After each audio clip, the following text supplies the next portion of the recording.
abductee herself, Bob. along with her family, a university fellow, an instructor, and author of a top-selling book. In fact, it's a very top-selling book. It's known by most all people in the UFO community. Into the Fringe. I think also she authors Taken. Is that right? So you must get these books because I hear strong, good comments about these books. Dr. Turner will tell you all, whereas others, researchers, are reluctant or not acknowledgeable to comment. As a top world-recognized researcher, she has much to offer us on this complex and elusive phenomena.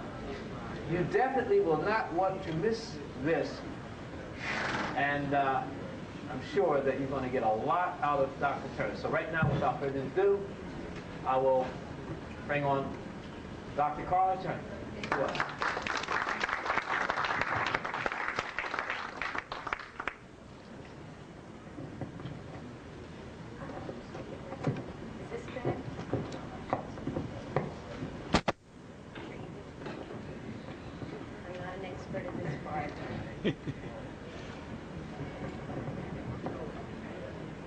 All right, is everybody able to hear me now? Good. I'm glad to see that the real core group is here. We don't have to deal with all the socializers. These are people who've given up at least some of your supper time to come in, and I'm very appreciative of it. And Bob, I'm very appreciative of what your group is doing here. I think it is historical, and I'm very pleased to be part of it. I'd like to start by telling you something that happened earlier this year. In January of '94, while I was working on the research and getting ready to publish my first research report, which is a book called Taken, Inside the Alien Human Abduction Agenda. I was talking with one of the 8 women whose cases I'm reporting on in this book. Her name is Angie. She's in Tennessee. I'm in Arkansas. We were on the phones, and both of our phones were regular phones, not cellular or anything like that. In the course of our conversation, Angie was telling me about a recent abduction experience she had just had, in which this particular group of humanoid-looking so-called hybrid aliens were with her in a facility, and they told her they came from the area of Cassiopeia, and the constellation. And she said, Karla, what do you think about that? Is there any possible way this might be true? And I said, well, Angie, the aliens have given us any number of alleged origins for where they come from, everything from Mars to the planet Van Loan to, you know, the Pleiades. But we don't have any way to check this out, so we don't have any reason to believe or disbelieve what they say without some sort of confirmation. Who knows where they come from? At that point, there was an electronic zip sound on our phone connection, and a very human male voice came on the line and said, there's a lot of them out there and we know where they come from. And then there was a little electronic zip and the man was gone. And then I picked the phone up off the floor.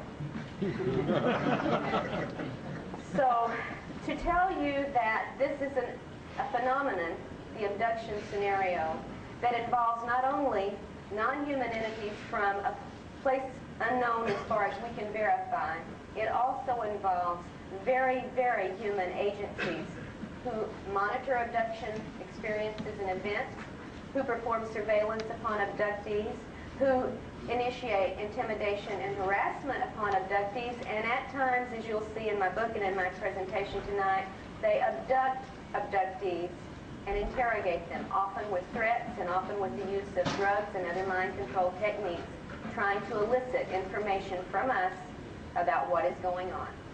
And so that's sort of where we're going to head. I just wanted to let you know this is not simply secondhand reports. My family, in its own experiences, has had military human agency involvement, and so have 4 of the 8 cases I report about in Taken. And I think here at least is one of those handles we've been looking for. How do we get hold of something so elusive that it can pop in and out of our reality, can put us under immediate control when it happens, can alter our perceptions to be whatever they want it to be, and we can do nothing in return? When there is a human element involved, there is the opportunity to do something about this. And in this phenomenon, there is very definitely a human element involved. Now, I'm going to get there. I want to just start and let you know we're dealing with a real phenomenon I have witnessed repeatedly, have had multiple witnesses with me in some of these instances, and we're going to try to blow the lid off a little bit further off the abduction phenomena as you may have known it to this point. How many of you are pretty well read on the abduction scenario? So I don't need to do a whole lot of background work. All right, great. Well, first you might want to know who I am and why I'm up here to begin with, but the reason I'm up here is because aliens decided that they wanted to mess with my family. And they chose a family that was very happy and active and productive. In 1987, in December, my husband had a sighting in the daytime of a large spherical metallic craft hanging over the courthouse in the town where we lived in the North Texas area. He couldn't identify what it was as he was driving the car, so when he came home, he parked the car and walked about half a block up a hill to where we had a view of downtown, which was less than about a mile away. And this object was hanging over the courthouse in the daytime. He watched it, he said, and I wasn't here, I was out delivering Christmas presents because it was right before Christmas. He watched it for maybe 5 or 10 minutes, no more than that. It never moved, it never changed. He couldn't see wind affect it. He couldn't see anything dangling from it like a balloon might have. And he said he finally gave up and turned around to walk home, and lo and behold, it was dark. He didn't understand how it got so dark in the 5 or 10 minutes he was standing there, but he shrugged it off and came home. And when I returned that night, he said, I saw the darndest thing over the courthouse. I wondered what it was. And he told me his description of it. Large, metallic, spheroid, unmoving object.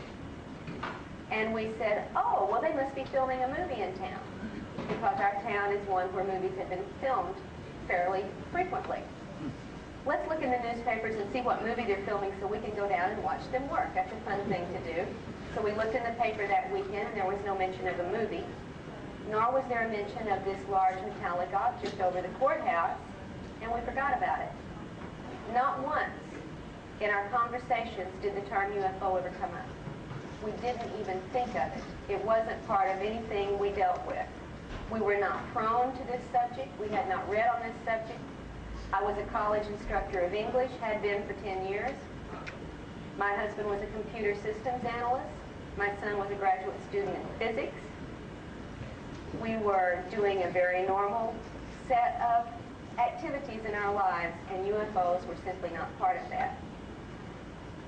But when, several months later, stress had taken its toll, unknown caused stress, in both of our lives to the extent that we were driven to seek counseling and physical help for some of these symptoms, hypnosis was used with me to help teach me how to relax the symptoms of stress I was having.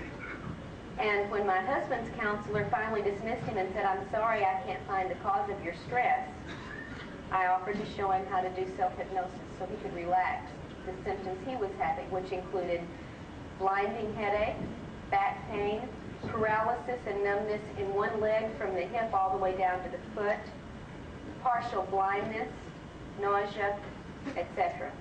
I was having TMJ symptoms that I had never had. My teeth and jaws were clenching so tight I was deforming the muscles in my face and neck. Again, for no known reason. I was at the point where they were considering surgery to correct this. And we didn't know why we were stressed out. The first night that I taught my husband how to do self-hypnosis so he could relax his symptoms was May 2nd, 1988. When he was sufficiently into a trance, and by the way, he went into it fairly easily, and I've never done hypnosis on anyone. I'd only had it done on me a couple of times, but it was an easy process to get into a trance state. I played therapist, and I said, why don't you ask your subconscious to tell you what the cause of your stress is? And he said, okay, and mentally asked his subconscious to show him the cause of his stress. My husband was lying on the couch at this time, prone, and all of a sudden he let out this yelp and literally levitated off the couch in fright. You've heard of jumping in fright? He jumped from a lying position. He said, I see a face. Oh my God, I see a face. And then he saw a gigantic craft. He said the size of a small city. Just then the telephone rang. Now here's my husband under hypnosis for the first time with someone who's only been in hypnosis a couple of times herself, suddenly talking about this weird, scary face and this gigantic ship, and my phone rings. Now what do? I said, hold on, and I ran to pick up the phone, which was no farther than from here to the wall. I picked up the phone and said hello, and there was no answer. I said hello, and there was no answer, and just as I was about to hang up, I started getting screeched at, jabbered at, electronically garbled at by something that sounded very, very angry. This went on for 10 to 15, maybe 20 seconds. I was in stunned response, and then it suddenly went dead and the line was gone.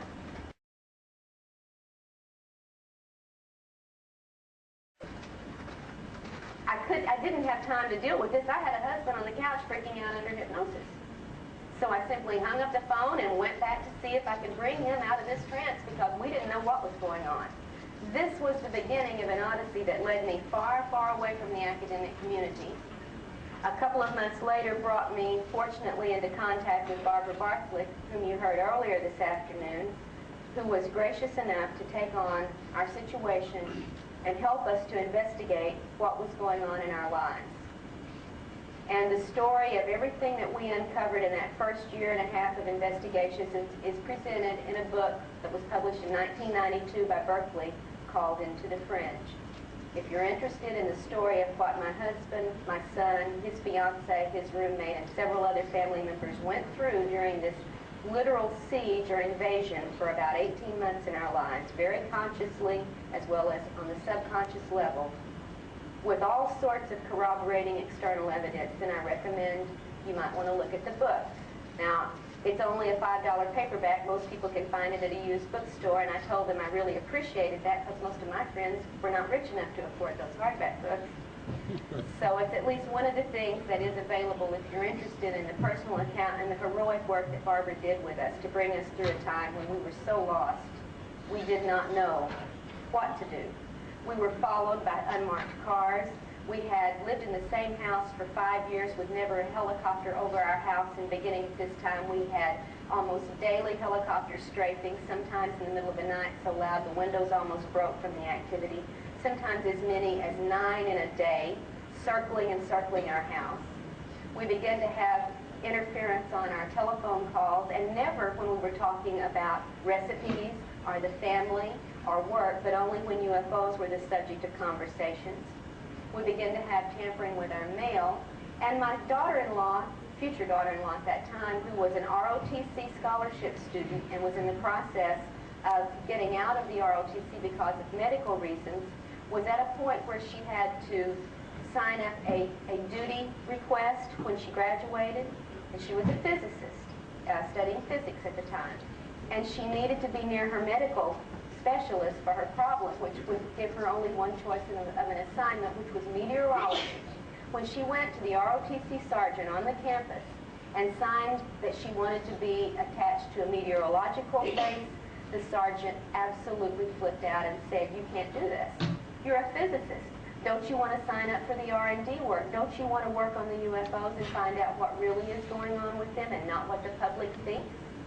This from a sergeant in the Air Force to my daughter-in-law, who had never mentioned any of our activity to anyone other than us, except on the phone. So that's just a little of the background of why we're here, because at one point, before we met Barbara, my husband and I stood holding each other in a kitchen, quaking, shaking, fearful, uncertain of what was going on, and said, "We don't know what's going on, but by God, if we ever find out anything about this, we promise to help other people who are in our situations to learn." And we have been doing that ever since. That's why I'm here today, and not in some classroom teaching Beowulf. All right, now then, what are we really dealing with in this alien-human abduction agenda is what I want to talk about tonight. And what I have to tell you is that we're in the midst of an extremely serious situation. Those of us in the UFO community have had a failure to communicate to the public at large just how urgent and serious the situation is, and we're working very hard, some of us, to try to correct that lack of communication. This is not a matter for philosophical discussion anymore, my friends. This is something that is real, intense, in our faces, in our bedrooms, in our children's lives, in our families' lives. And if you've never had an experience, I can guarantee there's someone you work with or someone in your family or someone in your neighborhood who has. It is that widespread.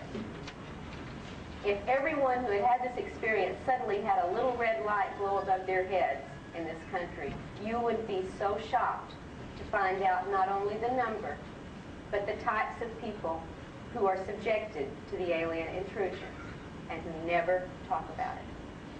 And now you might understand, having talked it yourself, among others who haven't had this, you might have found out why they don't talk about it. There is rejection, disbelief, questioning of sanity and credibility, loss of jobs, loss of marriage, loss of self-confidence, and loss of reality, basically. You have to start from scratch when this intrudes into your lives. And the moment you admit it to somebody else, you have to start facing it. So many, many people never admit it. And we can understand why. I'm going to talk at some length about the research I'm reporting on in Taken, and also in a book that will be out next month, and I'm sorry I don't have it with me right now to show you because I think this is probably the most important work I've ever done. It's Barbara and I have worked on this case for over 2 years. It reports on one man's experiences for 50 years. It's called Masquerade of Angels, and I would be very pleased if you drop by my table and pick up a flyer about this book, because it will be for sale in December. I hope to have it here, and we were not able to get it here in time for this. It's going to upset, I think, quite a few people in the New Age community, but I will tell you now, the man who is the subject of this book is one of the New Age people. He is at the heart of the New Age phenomenon. He was a spiritualist, a church founder in Georgia. He is a psychic who's done readings for over 20 years. He is a very well-known psychic in the South. People fly in from all over the world for sessions with this man, and he has proven to me, who's one of the biggest skeptics when it comes to psychic phenomena, that it's real where he's concerned. And this man, who is at the heart of the New Age metaphysical movement, is going to tell you that the masquerade is going on in full force, and you're seeing angels when you should be peeling back the mask. So I hope you will at least pick up the flyer and have a look at that book, and I will talk a little bit more deeply about Ted's experiences in just a little bit.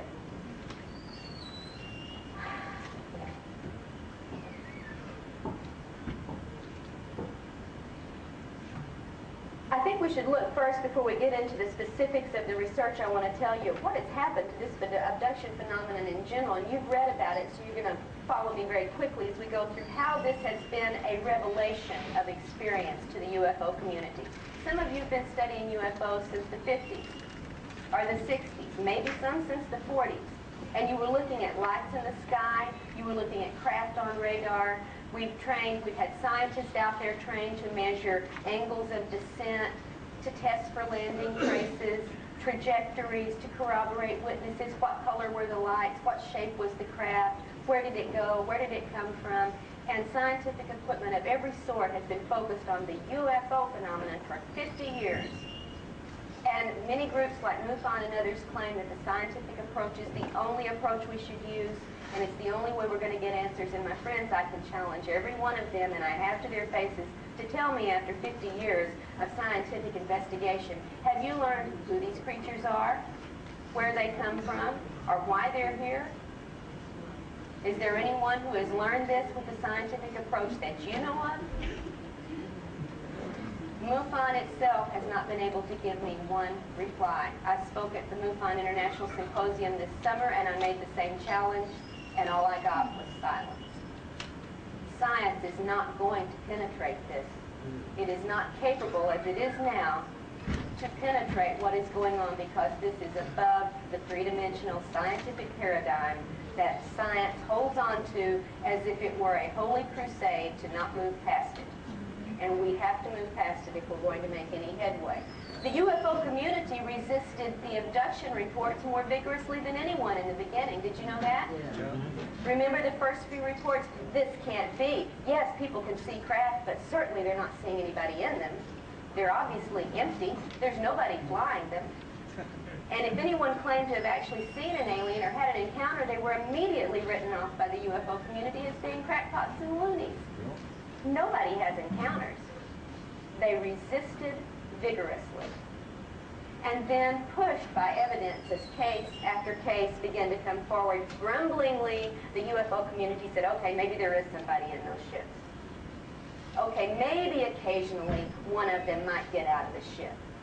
Maybe every now and then some random witness might accidentally see one of these little creatures out taking soil samples or picking some flowers or gathering some water from the reservoir, but no, it's not a common event. Even Bud Hopkins, as recently as the early 1980s, was saying, all right, people may be getting abducted at some point, but it only happens once. It's that random and rare. There was no idea, even among the leading researcher in the field, that it was a recurrent situation. He would accept one report, but if the person said they came back, he'd say out of the office. Because that was where the research stood. It was conservative, it was resistant to change, and Bud is the first to admit he was pushed to change by the evidence, and he waited until it was overwhelming before he would change. There are some people who have been forced to change much faster, Miss Bartlett being one of these, because of living in the center of an invasion area during the mid-80s when things changed, and we're going to talk about when things changed and why they changed.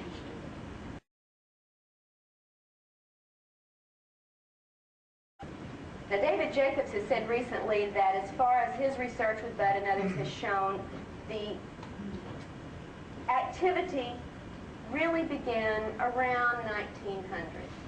And we know from some of our own research that the abduction phenomena has affected families going back 4 generations, and that would be around the turn of the century. In my husband's family, for example, his grandmother had an encounter with non-human entity that led her off into a swampy area where there was a period of missing time before she was returned when she was only 5 years old. That was 1903. So if you think it's new, if you think it's something the media has spread, you start looking into the cases and find out how far back it goes in some of these families' generations. I know of an African-American family in East Texas that has had it going on since the early 1900s, and it's still going on today with that same family. 3 to 4 generations is fairly typical. When you get a first abduction report from someone, one of the first things you do is say, let me talk to the rest of your family. And 9 times out of 10, other experiences with other family members are going to emerge if you do a thorough investigation. So we know this is not a new phenomenon that somebody dreamed up out of false memory syndrome, out of Close Encounters of the Third Kind, or the movie E.T., or science fiction of the 30s and 40s. It was there before the turn of the century. It is transgenerational. And all the way back to UFO sightings, although they didn't call them UFOs then, missing time episodes, non-human entities, balls of light outside of the house, balls of light in the house, and screened episodes that are very familiar from the most modern reports we've got today. This goes back at least that far. We have reason to think from people like Jacques Vallée and some of the others who've worked into the historical perspective that this has been going on maybe for hundreds of years. Some people like Zechariah Sitchin say maybe it's been going on for thousands of years. I won't disagree with any of them, but I'll tell you this, whatever was going on for those hundreds of thousands of years at a fairly steady level is not going on now at that level. It has changed. Standard operating procedures out the window. What we have now is an explosion since the mid-80s of abduction activity, consciously remembered encounters, multiple witness abduction encounters, UFOs on radar, photo, video, live action. It's performing in many, many areas for many, many witnesses and invading many, many lives. And that was not the case 100 years ago, not the case 500 years ago. Something has changed. And I think we better pay attention to why it's changed now and try to talk about what's behind the change, what's the nature of that change, and how should we feel about it. For the most part, for these hundreds of years, all these encounters were only very consciously remembered, very heavily screened, fairly non-intrusive, and extremely isolated. That ain't the case now. Not what we know of from the work that's been going on since the early 80s.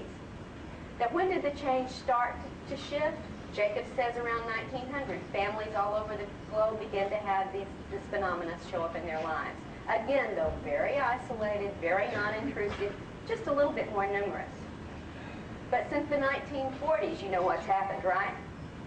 We've had accelerated activity, numerous multiple UFO sightings, displays in effect for people, sometimes hundreds of people at once, and increased global communications has made it very widely known around the planet.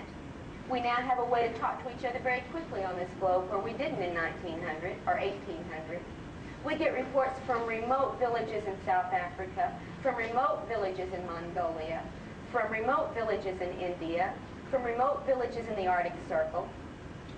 We know it's going on globally at an ever-increasing rate because we have now that communication that lets us know. Now, that started in the 40s.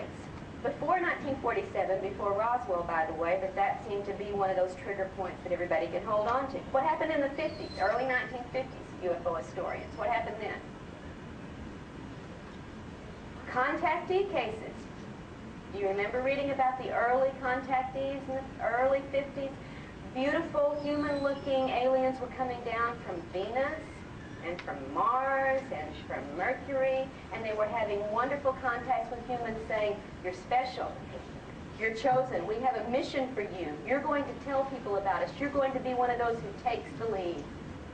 All right? And these people believed it, of course. And they proclaimed to the world, my friends, the Space Brothers are down here, they've given me a message for humanity, you must listen, you must follow. Here's the prediction they're making, it's gonna happen. And time after time, these believing, well-intentioned contactees were led to make utter fools of themselves, acting on the predictions of aliens who then cut them and left them to hang on their own. Now, we didn't have abduction reports, we had wonderful contact encounters. That's what went on in the 50s that you knew about. You might have heard one or two other little incidents that weren't quite so wonderful, like the Kelly, Hopkinsville siege of the farm, where creatures who came onto the property provoked gunfire response from the family under siege. This was not a wonderful Space Brother encounter. You might have heard about that. Or you might have heard about in 1957 down in South America, the young farmer who was taken aboard the craft and forced to have sex with someone who couldn't communicate to him very well. Yes, Antonio Villas-Boas had this encounter. Wasn't a wonderful Space Brother message given to him. In fact, they didn't even use telepathy with him. They used sign language. They pointed to the belly, they pointed to the stars, and they took off. So even the aliens had to come up to speed, if you will. Yeah, it's right here. All right? That was in the 50s. Okay, all right. And normally, these Space Brothers identified themselves as coming from somewhere familiar. The Moon, Venus, Mars, Jupiter. At that point, they weren't yet up to telling us that they were from the planet Banlon. That comes later. And these contacts all seem positive and friendly for the most part, except for those couple of little isolated cases I mentioned, and there were some others you probably never heard about that are there in the obscure literature if you care to look. Now, from the mid-50s to the mid-60s, what happened? That's when we started getting the real, quote-unquote, abduction reports. After Villas-Boas, then we had Betty and Barney Hill. All right, and this one made the news. Somebody, for some reason, tended to give a little credibility. Even Life magazine in 1966 in October covered their story and treated it fairly straightforwardly. And then, as Barbara mentioned, we had, Lonnie Zamora in 64, the officer in New Mexico, saw the landed craft, saw the creatures by the craft, was given some credibility before the debunkers, of course, jump in and do their thing. Travis Walton in 75. All right, isolated, rare cases that the UFO community was grudgingly willing to accept as, yeah, these might have happened. Little did they know it was happening down the street, across the street, next door. And little did we who it was happening to know this either, because it was kept suppressed, it was kept screened, and we were kept very, very confused about what was going on. I've had conscious encounters since the age of 5. Until 1988, I had no context that told me what this all meant. I didn't know what these things were. I just knew they happened. And many people whose trigger went off in the mid-'80s will tell you the same thing. Yes, there was something in my room at 3 years old. Yes, there was something when I was 12 years old. I didn't know what it was. I thought it was an angel. I thought it was a ghost. I thought it was my child's imagination. We had them going on, these events, and we didn't know what they were.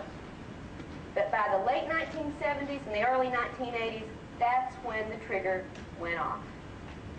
Great numbers of people began to remember their abductions, not only that were going on now, but that had been going on all their lives. And then the debunkers had a field day saying, who's putting these ideas in these people's heads? If you had it at 5 years old, why didn't you remember it and tell somebody about it? Well, I can here to tell you, as one of the many people who did remember and who did tell their parents about it, we were told, honey, it's just a dream.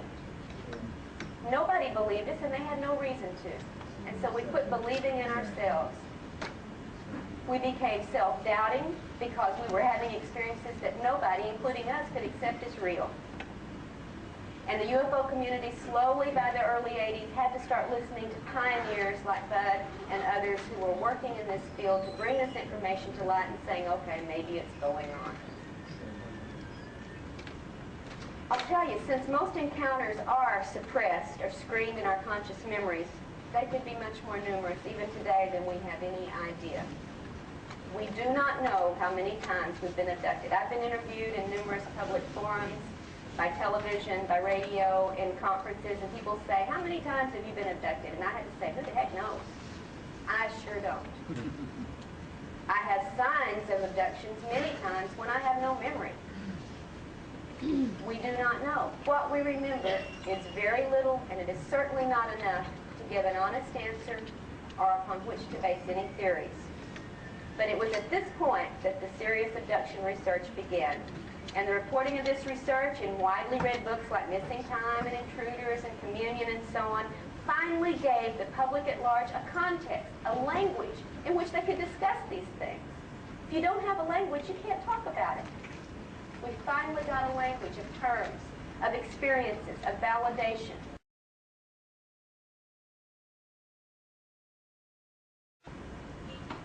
And that allowed the public to conceptualize and articulate these events for the first time. And all across the country, people were reading these books and beginning to ask, is that what was happening with me? The trigger. There had to be a trigger. And the readings triggered even new recollections. And then lo and behold, we weren't remembering things from the past. We were having things last night. It became something not just in our past, but something very, very much in our present. And you all know the rest. Many people sought help on a private level to understand these events. Some went to psychiatrists, some went to psychologists, some went to counselors, and got very little help, by the way, for most of those people. And we became lay investigators because the professionals wouldn't do it. They turned the most important, critical situation on this planet, at least at this century, they refused to take it into their hands, and they said, won't touch it, and left it to us. It's like telling a cancer patient, sorry, too scary, you go cure yourself. Yeah, we're doctors, but we don't want to mess with the hard stuff.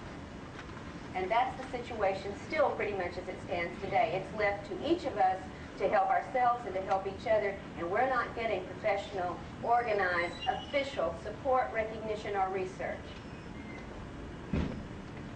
Now, from that lay approach, which is all we had, by the late 1980s, there was a certain picture of the abduction phenomenon that had pretty much coalesced, all right, from what we understood, from what we found at that point. Notably, I think Bud Hopkins probably articulated that for the most well-known person in the field. And here's what he said. Here's what the research said, legitimately from his angle, with what he had to work with. The abduction agenda held that extraterrestrial entities, that is, beings from some other planet, were visiting Earth on a mission. All right? This mission involved efforts to regenerate their species. And to do so, they needed reproductive material from humans. That was the picture that pretty much emerged from the research by the late 1980s. Now, this scenario explains several things. It had a lot going for it. For one thing, it explained why these beings were taking sperm and ova and fetal implants from people, right? All right. It also maybe explained why there was an interest in the genetics that ran many generations of one family. Could explain that. And it could maybe explain why these little gray aliens coming into everybody's bedrooms and cars and places to take them look so feeble and sexless and emotionless and degenerate. Degenerate in the physical term. Why, sure. They're on the downside of their evolution. They're de-evolving. They need new blood. They need new DNA. That's why they're here. Problem solved. Right? Well, there were some problems with this little scenario. And anyone who used some of their God-given logic to think about it could see what some of these problems were and are. For one thing, how could an alien race procreate with human reproductive material? You take your cat and your chicken and you try to get them to procreate together. Hey, take your cat and your dog and try to get them to procreate together. How could an alien race use our DNA? Problem here. How could that be genetically compatible? And by the way, while we're talking about all these questions, what do all those non-reproductive events people keep reporting have to do with crossbreeding? So there were still some questions this scenario did not answer. All right, so it was forced by the sheer weight of the reports coming in from hundreds and hundreds and hundreds of people around this planet, it was forced to expand. They said, okay, maybe we didn't understand it altogether, right? Maybe we just had part of it and now we're going to get the rest of it. And what they were forced to face was that this agenda is far more complex than merely a degenerating alien race trying to upgrade their species, because it didn't explain what was going on in bedrooms and cars and homes around this planet night after night.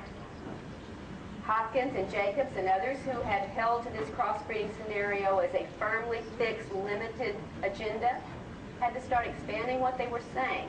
And soon they were postulating that the aliens were also studying human emotions. And they were also studying maybe, well, it appears they're studying human sexuality. And by golly, it looks like they're studying human pleasure and pain responses as well, from what the abductees are telling us is going on. And what do these things have to do with crossbreeding? Why do you subject a person to excruciating pain to measure a response in order to crossbreed? Why do you do sexual molestation to a 5-year-old to crossbreed? Why are these things happening, and what do they have to do with this agenda we felt real confident that we had understood? People were being subjected to terrifying situations, excruciatingly painful procedures, traumatic sexual encounters over which they had no control and for which no acceptable explanation has yet to be given.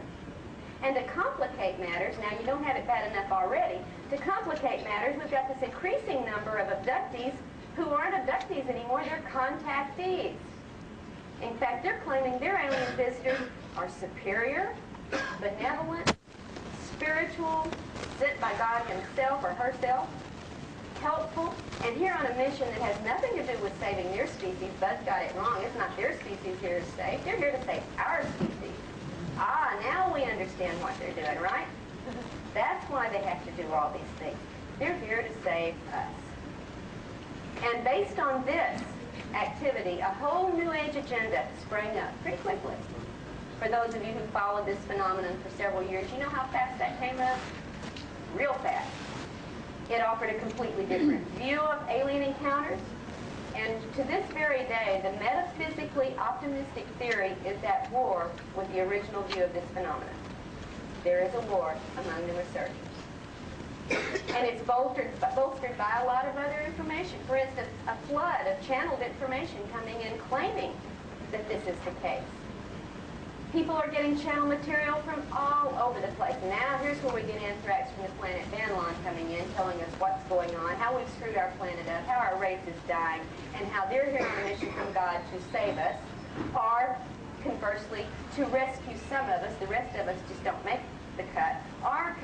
conversely, to help us elevate to the next level of density so when the planet does its catastrophic thing, we won't feel it, folks. Or, conversely, for the resurrection when Jesus returns in the spaceship, and we get it all. All right? We've had channel material that gives us all the spiritual hype. We've got spectacular healing events, and I know they're real. I've documented some of these, so has Barbara, so have others. We've got increased psychic phenomena among many of the contactees, or experiencers as they like to be called. And we've had all these predictions of why we need alien help, why the Earth is in imminent danger of cataclysmic destruction. It's going to have a pole shift. It's going to go to the next level. It's going to go through nuclear war. It's going to go through ecological disaster that we've caused. All sorts of explanations, none of them ever the same, are given to people for why this mission is going on. And they're here as angelic angels to assist our survival and our transition. Sorry, Bud and Dave, you had it wrong. We're not crossbreeding to save us. We're crossbreeding to save you. And challenging both of these theories, of course, has been the vigorous campaign by our friends, the debunkers, who are here to explain the whole phenomenon away. Don't care what stance you take on it, because after all, they know it's hoaxes, hallucinations, mental disorders, mass hysteria, misperceived night terrors, dreams, hypnagogic and hypnopompic effects, suppressed memories of child abuse, and of course, the newly created convenient excuse of the false memory syndrome. Why, there's no alien, there's no abduction, there's no UFO, honey. You're all just screwed up. All right? So that's where we stand today. We've got the metaphysical camp, we've got the cross-feeding camp, we've got the debunkers in the center having a field day making fun of both camps, and us poor abductees are out here saying, if you ask us one-on-one, we don't know what's going on. All right? The experts are telling us, but we're having it happen, and we don't know what's going on. So in spite of all these arguments and the controversies and the counter-arguments and the outright holy war of conflicting opinions, my friends, the abduction agenda has not only continued, it has exploded in our faces. And since the mid-1980s, there's been a literal invasion of UFO sightings, abductions, cattle mutilations, crop formations, and hotspots all over our country, not to mention the rest of the world. And I'll just list a few you might be familiar with. You want to go where there's UFO activity? Oh, it's close by.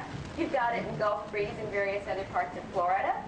You can go to Tacoma, Washington, and the area around there and find all you want. How about the Virginia-Tennessee border? Got it going on hot and heavy. That too far away? How about Hudson Valley in upstate New York? You can find it there. Want to go out west? Well, head to Colorado-New Mexico border. We got plenty for you there. Want to go south? Try the Oklahoma-Arkansas border. Heck, try the Arkansas-Missouri border. If that's not good enough, come on down to Texas. We got it hot and heavy.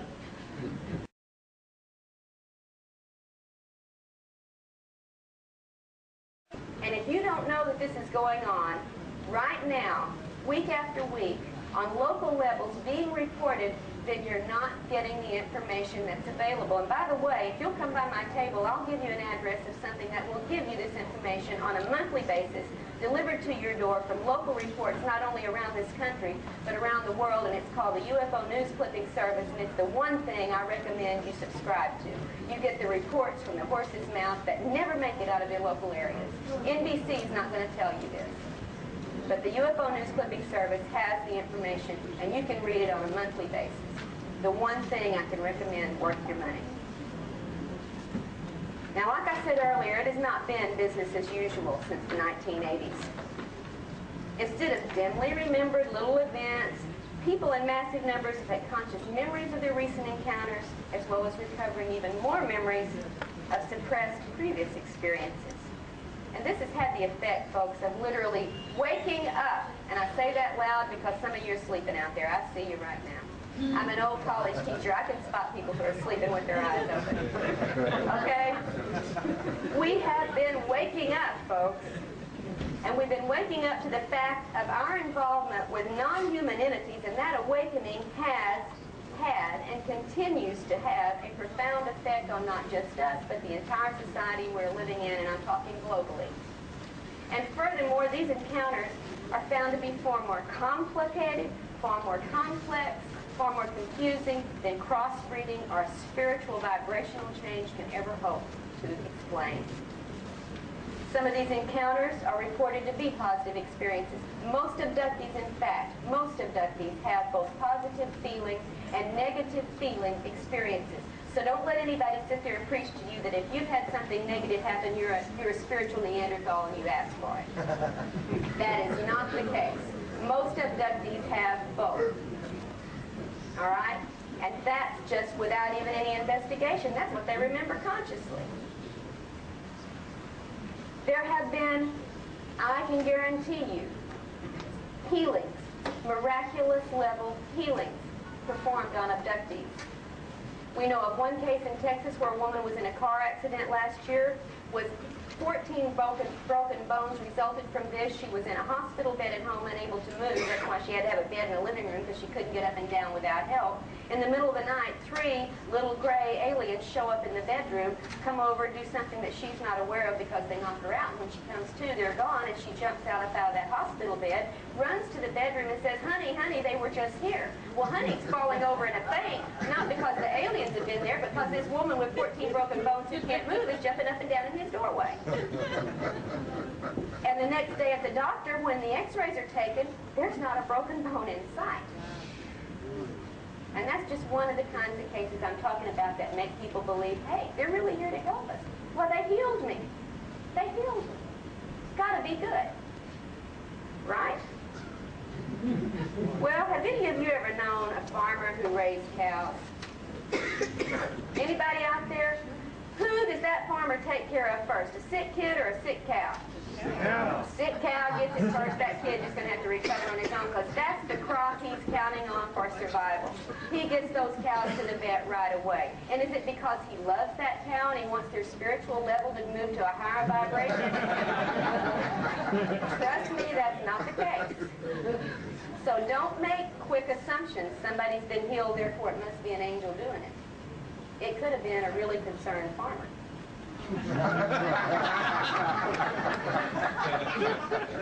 All right. And we have another little problem or two when we start dealing with the positive aspects that most of us people have as we go through this phenomenon. For one thing, we get a lot of spiritual information delivered to us. Spiritual platitudes, spiritual instructions, metaphysical insights, ecological information, warnings of coming changes. And get ready, folks, they're coming. It's going to be here in 1991. It's going to happen. We've had aliens saying that in 1987, and people got ready. And you know what? 1991's gone. And then it was 1993. It's going to happen in August of 1993. You've got 3 different Pleiadians' words on it, and everybody gets ready and sells all their goods, and they're waiting. And you know what? 1993 is gone. And they're still saying the same thing. Man, if they could only get their story straight one time, we could have a little credibility, but they just don't seem to get it straight. And so far, they haven't delivered on their predictions. And if you start basing your actions on getting ready for one of their predictions, can I please have first crack at buying you out at a cheap price? Because I plan to be here a little bit longer. Now, I'll tell you something. Not only do we get the spiritual and metaphysical and ecological information delivered to us, not only do we get the healings and the predictions and the coming changes, nobody's stopping to ask, now wait a minute, what did that have to do with the crossbreeding program? And the spiritual side's not saying, now wait a minute, what is it, where is it in the Bible that it says angels do rectal probes on children? See, somebody's not using their logic, and somebody's working real hard to keep us from being logical about this. And I'm going to talk about why this is the way we're responding. We have been programmed to such a degree that it is really and truly not funny. And I tell you, even though these things are going on and the reports are valid, that you're getting people who are telling you the honest truth about what's going on with them, we still don't have anything to really account for or legitimize or excuse or justify the physical and emotional procedures that are traumatic, illness-producing, personality-degenerating, and sometimes lethal in their after-effects on us fortunate chosen abductees. For instance, one of the most common sets of problems, and I could give you statistics, but who cares? I'll just tell you what the statistics tell us.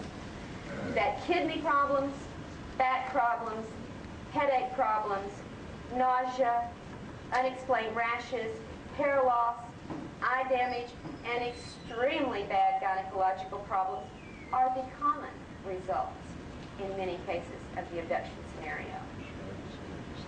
Sounds like that cross-feeding program's running into trouble. And to get that spiritual vibration up to the next density, you got to lose your uterus, sweetie. There's some problems we better start thinking about. I'm being funny, but I don't feel funny. I'm telling you now, you have to start thinking. You have to wake up. Somebody get that person back there. I see him asleep. And not only have there been illnesses following this and traumatic breakdowns, there have been illnesses no one to this day in the medical community has been able to explain. And I may call Miss Barkley up here to witness on some of these. We have some cancers, or alleged cancers, only 3 months after abductions on a particularly healthy man that could never be explained. The best medical specialist in the country said, this is so rare we haven't even seen a handful of cases in all the history of recorded medical science. And by the way, what's that blue stuff and those scooped out marks on his legs? And he's dead, by the way, when they're doing this autopsy. And this is 3 months after a wonderful abduction experience at his house.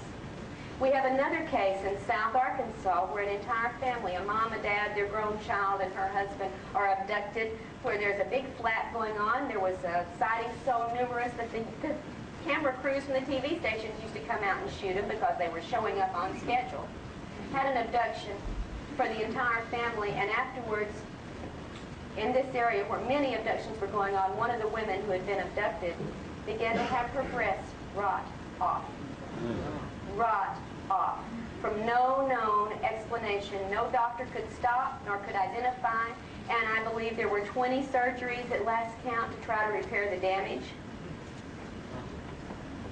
And these are just a couple of examples of the fortunate after effects of us chosen experiencers. And there have been deaths.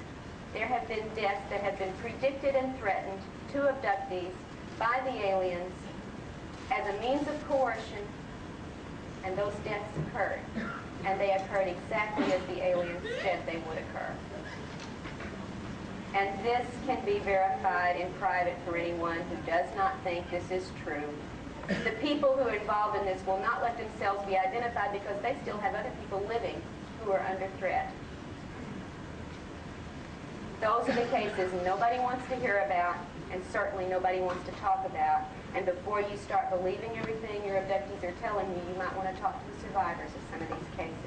And other detrimental effects, that, such as Barbara talked about earlier today, include severe depression, very strong symptoms of post-traumatic stress, just like any rape or war victim experiences, attempted suicides, and successful ones as well among abductees, in fact among some fairly well-known ones in the last couple of years. In fact, one in Louisiana this spring that was filmed by the TV crew in the town because the man was jumping off a bridge, claiming an extraordinary set of family circumstances. His wife was going to leave him. The aliens had been abducting these people for several years, and they weren't that upset about it until he's on the bridge to kill himself, and he does, on camera. And the thing is, there were no problems in his marriage. His wife had one baby and another on the way, and they were happy. And here he is claiming, my wife's going to leave me, my marriage is over, I'm jumping off the bridge, and he's gone. And that's just one of the suicides just this last year among abductees. Sexual dysfunction is highly common among abductees. Degenerative and self-destructive behavior, such as Barbara talked about with the drug abuse, the alcoholism, the promiscuity, the tendency toward violent and self-violent action.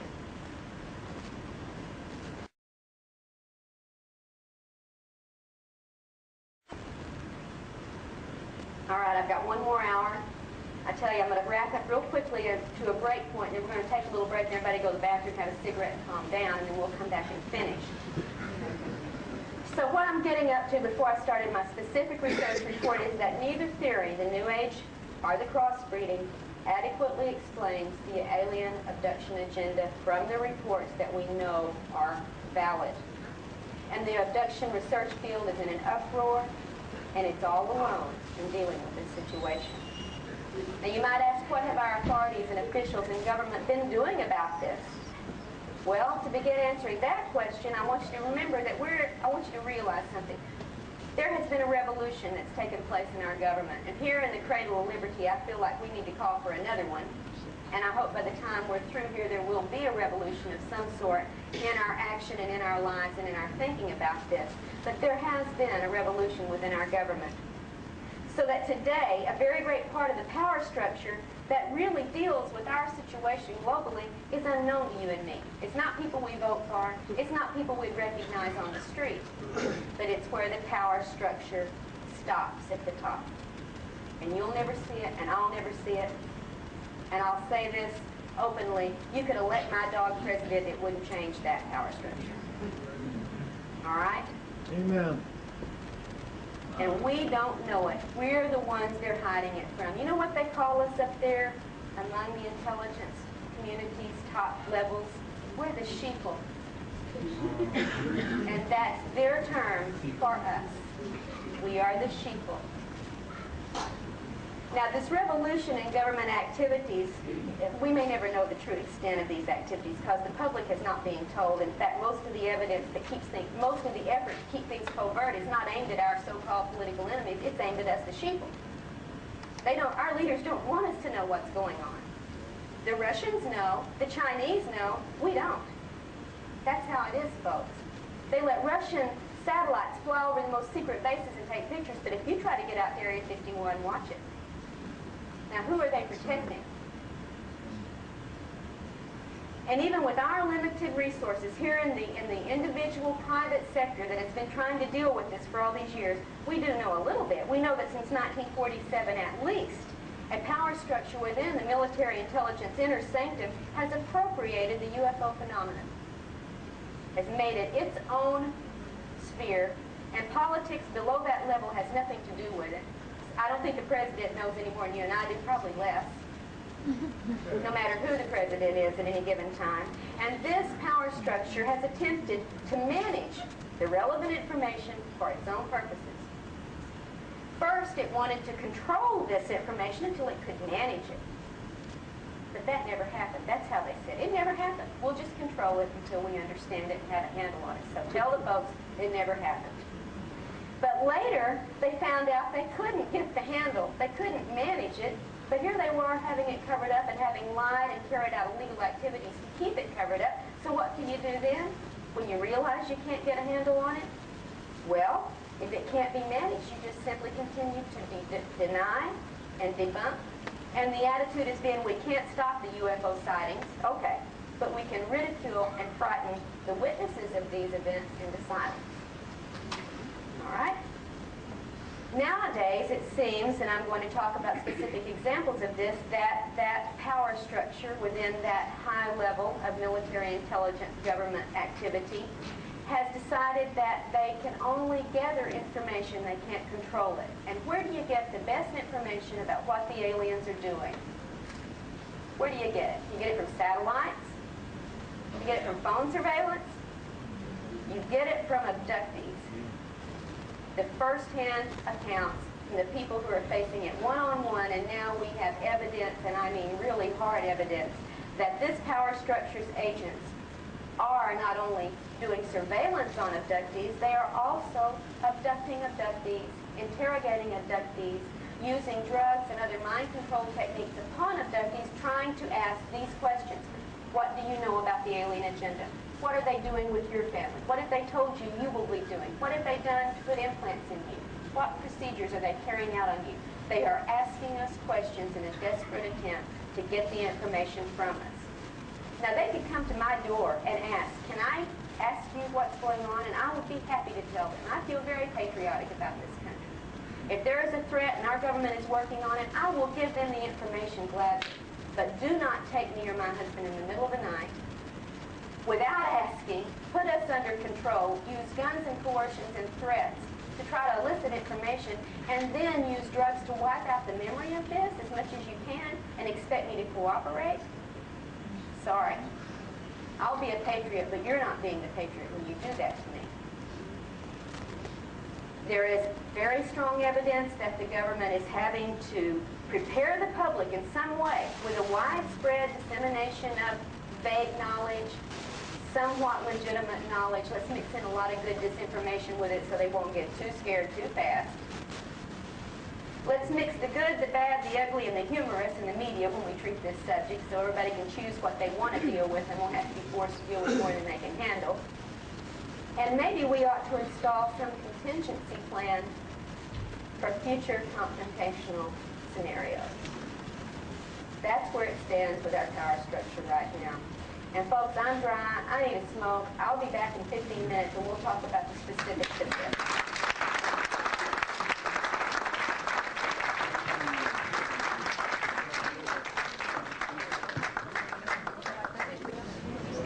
Okay, Karla. All right, I told you I wanted to talk in specific about my research once we got the general scenario spelled out, and I think I tried to do that as well as I could in the time I had, so I'm going to tell you now about the specific findings for why I'm telling you the things I'm telling you, what kind of evidence we have to support this. There are 2 books currently that report on my specific research, and the first book is the research Barbara Barthlick and I have worked on together for over 2 years. No, the second book. I'll get to that one in just a moment. The first book is out now. It's called Taken, Inside the Alien Human Abduction Agenda, and I call it Taken because, honey, we're being taken for a ride in a lot of ways. And this book reports in depth on 8 different cases of abductees around the country. For a specific reason, I chose in this book to look at only women's cases because I wanted to make some very close correlations in these reports, and therefore I wanted a very uniform group of abductees for this particular project. But I don't have any feminist agenda. The next book, which will be out next month, is called Masquerade of Angels, and it deals with one man's entire account of abduction, lifelong abduction experiences. So just because this one happens to be all on women doesn't mean I only deal with women's cases. But it gave me a homogeneous group for comparison purposes. And I'll tell you another reason it's easier sometimes to work with female abductees than with male abductees is because so much of this material is very, very intimate and very frightening, I think, more often for perhaps the male ego than the female ego. And I don't mean that at all derogatorily. There are differences between the sexes. We all know that. We have our strengths and we have our weaknesses. And it has been, in this particular case, easier to get the intimate kind of responses for this kind of study from women. And I hope that this will help open up some of the male abductees to be a little more forthcoming on certain areas that they have tended in some cases to hold back reporting. For instance, in the sexual scenarios, in the loss of control that they suffer during these encounters, and so on. Now, if you've read this book, or if you pick it up and read it later, and you see the extraordinarily complex details reported in these events, you may think these are unusual cases, and I want to assure you up front, they are not. They are very representative cases. The reason you may find these unusual is because most of the reports you've read and you've been presented on the abduction phenomena have been very censored, and they've been very partial, and in many instances they've been carried out by investigators and hypnotists who did not know to look beneath the surface. And what you got was a lot of surface reporting. And I want to tell you now that that is not where you're going to find the answers. There are levels and layers to this phenomenon within the abduction experience of every one of us who's had this happen that are covered by screens and illusions that require very thorough probing to penetrate. What I have tried to show in this book is how complex it is. And toward the back, if you get the 8 cases presented very often and very fully in first-person form rather than me telling you, I let the people tell you. And this is based 99% on their conscious recollections, not on hypnotically retrieved information so that the debunkers can say, oh, it was false memory or somebody implanted the idea. This is from their conscious lives, what they live with every day, without hypnosis. And really, that's more representative of what most abductees go through, because most of us don't have anybody to do hypnotic work with us. It's the exception rather than the rule that you find a competent hypnotist that knows how to probe these screened memories. So it does take you inside what it's like to live with this.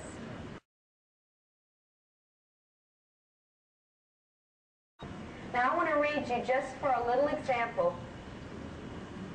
a page and a half from this book. It's a prologue and it's excerpts from 3 of these cases at 3 different times in our recent history.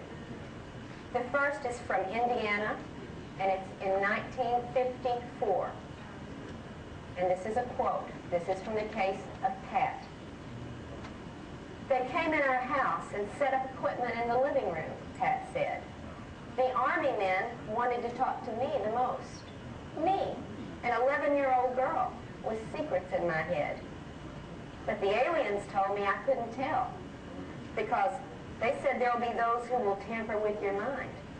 And here they were, the tamperers, the Army men. 2 female doctors set up their gear in the bedroom, where Pat was given an injection. It made me sleepy, she said. And I lay on my mom's bed on some towels, and I told them my story. I even told them, you're in my mom's bedroom where the white glowing ones were. You don't belong here, but they do. And I'll elaborate a little bit more on this 1954 incident in just a moment. Now let's jump 20 years. Let's jump to 1978, Puerto Rico. 2 aliens took Beth down a curved hall and through a door into a different area. It looked like a surgery room, she said, and she became afraid they were going to kill her there. A third entity, holding a black box, moved to a position behind Beth. She could not see what he did, but she felt as if her head was being opened and her brain removed, all without any sensation of pain. After she was all put back together again, as she said, a cold liquid was poured over her head. When this procedure was finished, the alien stood in front of her, and Beth realized that mentally she was different. Her thoughts about everything were changed, and she was filled with new ideas about God and the unity of all life within the Supreme Source. This very spiritual moment was followed by a quite physical exam as the aliens took samples of her skin and her hair. A human-looking man with a widow's peak hairline entered the room and made a full examination of her body, including a gynecological procedure.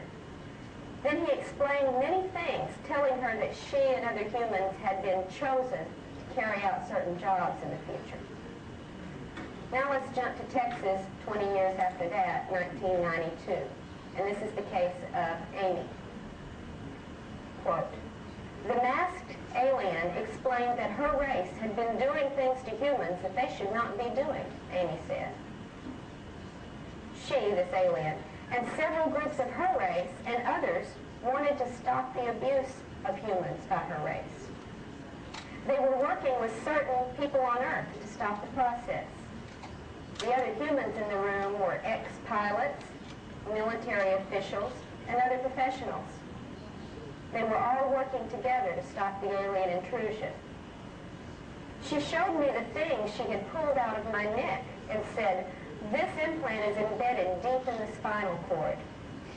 The thing controlled the muscles of the body when activated. It blocked the brain and became the central command of the body. I don't want to remember how or why this thing functions. Now you get 3 very different, very individualized scenarios from these 3 reports. But when you look at the totality of what Pat and Beth and Amy and the other 5 women in this book experienced, as I spell out in a several long-page chart of comparison of detailed reports, you will see that as an individual, as each of these accounts has been, overall the pattern is extremely consistent. And I'm going to talk about the real nature of this pattern, not what you've been hearing, not what you've read, but what really is going on in this report. In this book, these 8 women come from Texas, Tennessee, Alabama, Florida, New York, and Puerto Rico. They ranged in age at the time this research began from age 26 to age 50. None of them knew the other when this began. 3 of the women are married, 4 are divorced, 1 is widowed, and 6 of the 8 have children. All right. Although there's this highly individual approach to each of these events, when you look at the entirety of the experiences, here are some of the shared details that we find in common, and all of these, I think, are going to raise some pretty important questions in your mind. First, if you adjust the microphone, your voice is very muffled. Is it? Yeah, I'm sorry. the fidelity is not good. How about this? Is that better? You need a little bass in that mix, and I guess it's the sound guy. You need a little bass drum. Can you Not too help much the treble. sound guy? Your battery.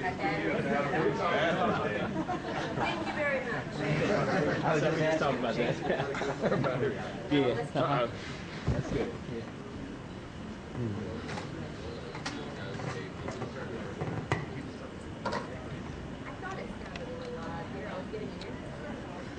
Very much. All right, let's start with first the nature of the contacts themselves. What do we have reported? UFO sightings, missing time during childhood, missing time during the adult phase, consciously recall scenarios both individually and with other people, virtual reality scenarios, and we're going to talk about that in some specifics a little bit later when we get to the second book, Masquerade of Angels especially, and telepathic communications. All of these constitute the kinds of contacts and experiences that abductees report. Just because you don't have them in the room touching your body, but you have them telepathically delivering information, this still is a contact. This is still part of the abduction scenario. And they vary from right in your face to remote communication to unreal, real-seeming events perpetrated mentally upon the abductees. What kind of creatures are we hearing in these reports? What are their descriptions? We get the grays. You know about the little short grays that act like they're robotic or android or insectoid in their actions that don't seem to have individuality. The little workers, and we're going to talk about those to some degree. You get insectoid-looking creatures. Tall, thin, normally very white, very skinny arms, 2 to 3 digits, triangular shaped head with insectoid eyes. I've seen them, my son's seen them, many of you have probably seen them. I've talked to a few people here who've seen them. Reptoids, very robust creatures, normally tall, very scaly, smooth in one direction, sticky in the other when you rub over the skin pattern, clawed, webbed, and these guys have teeth, unlike the little grays. Then you get the white, humanoid-looking, not human-looking, but humanoid-looking, tall, thin, white, sometimes with very deeply wrinkled faces, with round eyes rather than the slanted eyes. And these, too, have mouths that open. When my husband was 11 months old and was abducted, he was allowed to put his finger in the mouth of one of these creatures. And he said it didn't have teeth. It had spongy, soft tissue, sort of like in a whale's mouth. You get blue humanoid-looking figures, very often reported. Not green necessarily, although those do come up, but more often blue than green. There are numerous reports of things that the abductees describe as dwarves or elves or trolls, very small, sometimes hairy, sometimes big-eared creatures. And then there's several varieties of completely human-looking individuals that show up in some of these accounts. Usually they're either blonde and beautiful, what we call the Nordic, the Pleiadian, or they're tall, very commanding, very much in charge, dark-haired humans with this widow peak hairline. Sometimes it looks artificial. Sometimes it looks even painted on. But nonetheless, those are the two most commonly reported human-looking type of creatures. But other figures turn up too in these accounts, and they're probably not what they appear to be at all when you start looking at the evidence. For instance, dead relatives are sometimes involved in these scenarios, and I'll give you one instance from Masquerade of Angels. Ted Rice, who's the subject of the book, was abducted with his grandmother when he was 8 years old. They were both given a liquid to drink. It very much altered their perceptions and their control. In fact, it acted somewhat as an aphrodisiac, and this has been reported in numerous other cases. The reptoid creatures approached the grandmother and wanted to have a sexual encounter with her. And she said, "I don't do that." I've only ever done that with my husband, and my husband's been dead 6 years, so I don't do that. Within a few minutes, they brought her dead husband into the room. And they engaged in sex. And in the middle of the sexual encounter, she realized it wasn't the dead husband at all. But the image was strong enough to convince her in the beginning that it was. Also, celebrities show up. President Clinton, Michael Jackson, Ted Danson, Shirley MacLaine. I mean, we've had all sorts of reports of celebrities involved in these abduction experiences, as if the aliens are drawing some image out of the abductee's mind that they think will make that person amenable to what's going on.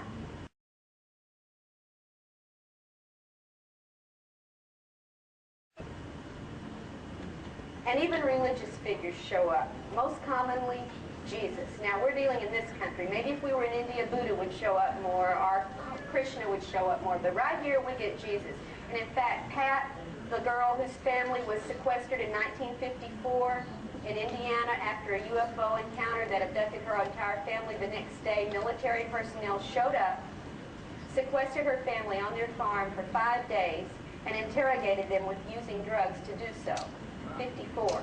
At the time this encounter took place with the aliens, Pat and her grandmother were in the same bedroom when the little grays started coming in, and they started freaking out. The grandmother especially started saying, "Oh, Jesus, what's going on?" Well, lo and behold, a little blue beam comes through the ceiling, and there's Jesus in the room saying, "It's all right, they're with me. Go with them, they're with me." And I asked Pat, I said, "What did Jesus look like?" And she said, "Well, he was beautiful. He was tall and handsome and had blue eyes and blonde hair." And I said, "Pat, have you read your Bible lately?" I don't think there's much of a chance that Jesus had blue eyes and blonde hair. And like so many other abductees in the same situation, she said, "Well, this one did. It worked. Grandma went with him. After all, Jesus said they're with him. Go to it." Now, these improbable figures that we know are not the dead grandmother, are Michael Jackson, are Jesus himself in these situations, are very often part of what we call the virtual reality technology, where images can be created and perpetrated that feel absolutely as real as you and I feel right here today. And they are very persuasive when you are already under a control. And the one rule of thumb in the abduction encounter, no matter what you think, no matter what you remember, and no matter what you felt, you were under control when it happened. And they controlled how you saw it, and how you felt about it, and what you remember of it. And when you're in that form of controlled state, they can make you think Jesus himself is there, or your dead grandmother's there, or President Clinton wants to have sex with you. All right? Now then, what are they doing? What kinds of exams and procedures are we getting representative reports about? Besides the things you already know pretty well from the literature, like the taking of skin, the taking of hair, the taking of fingernails and body fluid samples and sperm and ova and fetuses, and this is what you've been told about for the most part goes on. There are other widely reported exams and procedures that I think have very little or nothing to do with crossbreeding our spiritual agenda. For one thing, most every single abductee has what's called a mind scan performed on them. The creature gets right up in your face, the eyes take over control, and you are scanned. In fact, one little girl said, "They filmed my soul." Now, this is out of the mouths of babes, and we ought to listen to these babes a lot more than we normally tend to do when it comes to this phenomenon.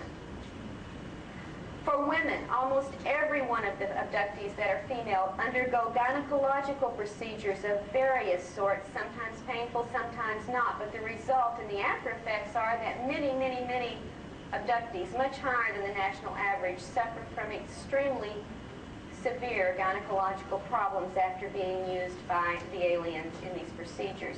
In fact, we have a report very recently of a 10-year-old girl who just had to have a hysterectomy because of what they had done with her.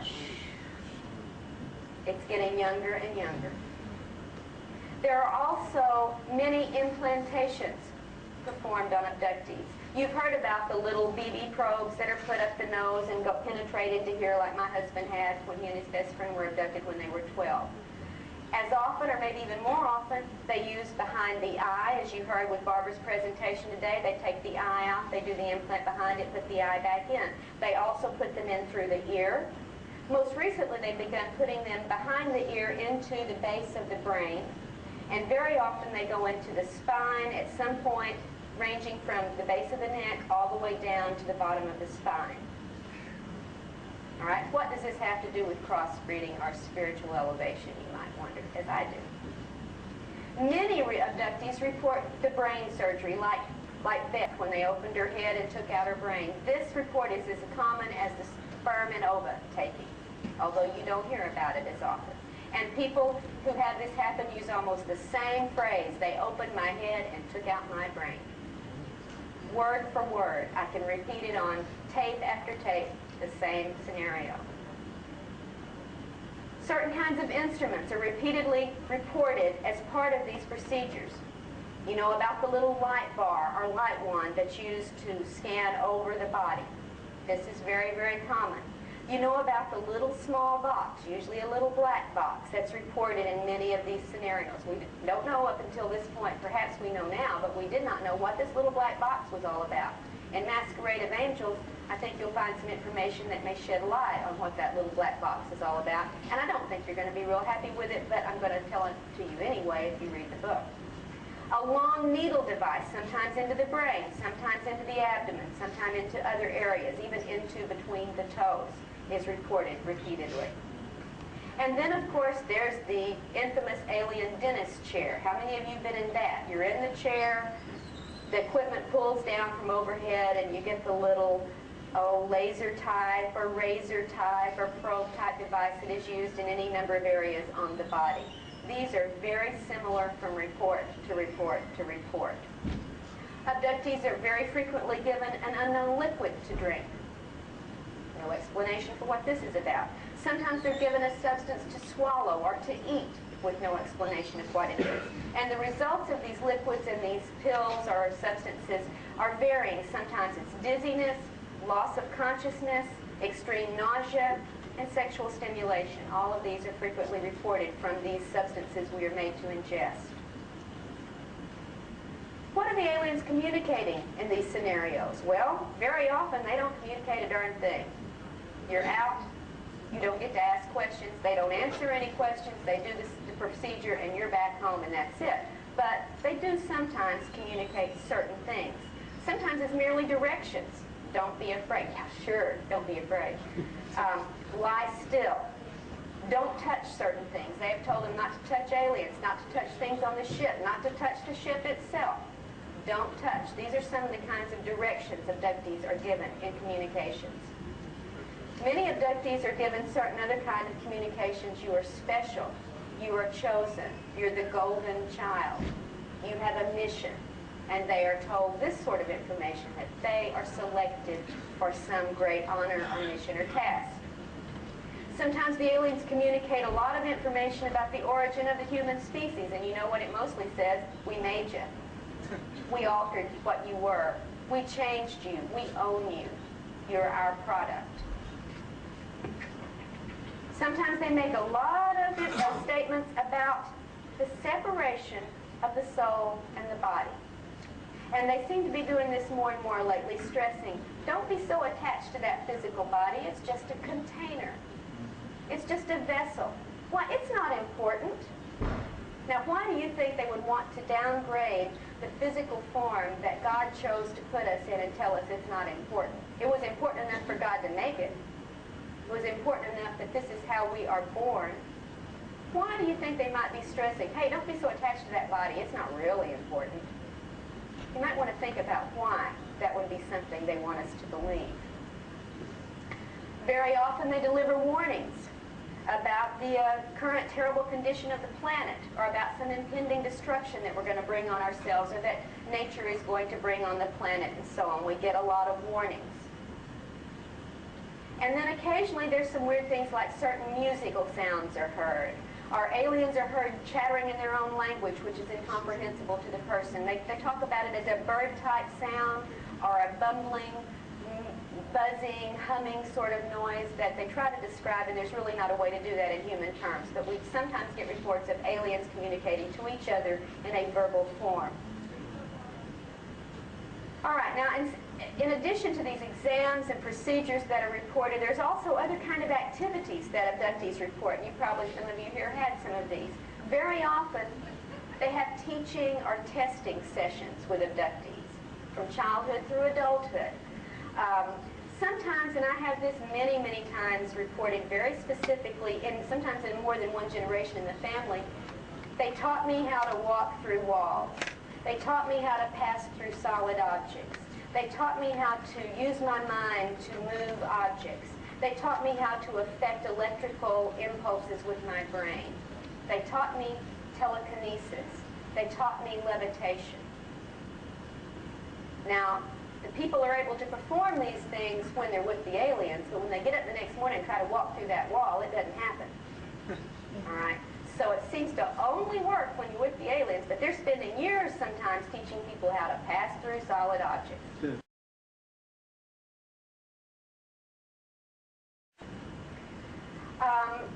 We do know about the crossbreeding activities. Yes, they take sperm, they take ova, they take fetuses. This is a given. It really does happen. But maybe it's not about crossbreeding. Maybe it's about something else. We might want to talk about that in just a second. I know we're running short on some time, so I want to get down to the nitty-gritty. Often there's an immersion into a pool of liquid that the abductee is forced to inhale, thinking they're going to drown, but they find they can breathe this liquid. Very often they present scenarios or visions of past events in the person's lives or future events on the global scale. They'll show futuristic war scenes, or the planet blowing up, or the moon exploding, or terrible floods, or earthquakes, or chaos as a future event. And this is used as part of the programming. And they often tell us, you're going to have a job to do when this happens. And finally, there is the great variety of sexual activity that is perpetrated upon abductees. And I'm talking almost every variety of the sex act that you can imagine, with aliens, with things we don't even know what they are, and with abductees among abductees. They may take an abductee from one place and an abductee from another and force them into sexual activity together. They don't know each other. They don't know if that person has AIDS. They don't know what the condition is, but they are forced into sexual activity, and this is repeatedly done. In fact, in one case in here that's so heartbreaking, Lisa, the woman in Alabama, last year was abducted, and there was another man, another abductee, that she was forced to engage in a sexual act with, and the man apologized to her very, very deeply. He said, "I'm sorry, they make me do this. They've been taking me since I was a child. I can't help it. I'm sorry." And again, this is reported in many different instances. And I'm not just talking about genital intercourse. I'm talking about a variety of sexual acts. And I'm talking about on people as old as in their 70s and on children as young as 3 years old. In fact, one abductee adult mother of 2 children who was fairly happy with her sexual activity to a certain point, well, she said it's some of the best sex she ever had, was not at all disturbed that she was repeatedly being forced into these sexual encounters until one morning she gets up and her 5-year-old daughter is sexually manipulating the 3-year-old daughter, and aghast she says, "What are you doing?" She says, "Mommy, we're just doing what the little doctors do to us when they come in the bedroom at night." Are they crossbreeding? Are they taking ova from 3-year-old children? I have a problem with this. Now, where do these activities take place? Very often they're right there in your home, in the bedroom, in the living room, in the kitchen, sometimes in the car when you're traveling. Sometimes people are taken aboard what seems to be a UFO craft. Very often they're taken, however, to some facility that is neither in the home nor on the craft. And the reports from people that I call UFO virgins, that is, people who do not study this phenomenon, who very often don't know anybody else has had these things happen, and they wouldn't know Bud Hopkins or John Lear from you or me. That's how little they know. Report identical scenarios, and I want to tell you what these include. They very often include what is clearly an underground facility. And in this underground facility, 3 basic types of activities and setups are reported. The first is what appears to be like a military base, and very often there are humans as well as aliens in this facility, where there are craft and there are activities going on, such as a base might have going on. The second commonly reported underground facility is one in which apparently scientific research seems to be carried out, including, again, both alien and human workers. And the third type is what we've come to call the processing plant. And this, again, often has both human and alien personnel working in it. And in this underground processing plant, what we get reported over and over again is a setup in which human body parts are being processed like chicken or beef. They are being flayed, they are being dismembered, they are being drained of blood, they are sometimes reported stacked up like firewood, sometimes hanging, draining, sometimes going down, being dismembered as they go towards some unknown end facility. I don't make it up, and I don't necessarily believe it's real, but I know that it's what they really put in these people's minds. Whether it's virtual reality or reality, why are they doing it? What is the purpose of such a scenario, either real or imagined? Why would they do this to our people? What does it imply? And these are reported, like I said, from UFO virgins as well as from people who are familiar with this field. Hybrid nursery rooms are very, very often reported, often containers that have liquid and fetuses at various levels of growth that often look partially human, partially alien. Sometimes they're in boxes rather than in containers with liquid. Sometimes they're in nursery settings where they seem to be hybrid toddlers. And then there are the cloning rooms. Rooms where fully formed, fully human, but inert bodies are stored. Sometimes in coffin-like boxes, sometimes with stored in upright cylinder containers. And they are sometimes identical, like 20 identical female bodies, 20 identical male bodies. And sometimes their bodies are identical to the abductee who is being shown this. In fact, in this book, 3 of the women were shown clones of their bodies. And what explanations were given for these clones? Well, Pat, remember the one where Jesus beamed in and said, "They're with me"? Pat was told when she was shown her clone body that it was for the resurrection. Well, haven't you read your Bible? They're going to have a new body at the day of resurrection, and we're the ones in charge of making them. Here's yours. You're safe. You got a resurrection body. Lisa, on the other hand, shown her cloned body, was told that it would be used to replace her if she did not cooperate in what they wanted her to do, and nobody would ever know the difference. Which story are we going to buy? Can we buy either story? Have we ever been told the truth on any of this so far? Well, when the stories conflict this much, we have a question with how much truth there may be to this. Well, I know we're running out of time. I was going to talk about the external effects, the peripheral effects in the home, which that's all outlined here in the comparative chart. The after effects, I think, are important. What do people report as the after effects? Sleep disorder, stress, post-traumatic stress symptoms, fear of talking about their experiences. In fact, many people experience physical pain when they try to talk about these experiences, and the pain doesn't come from any real body symptom. It comes from a triggering device, either through implant or through suggestion.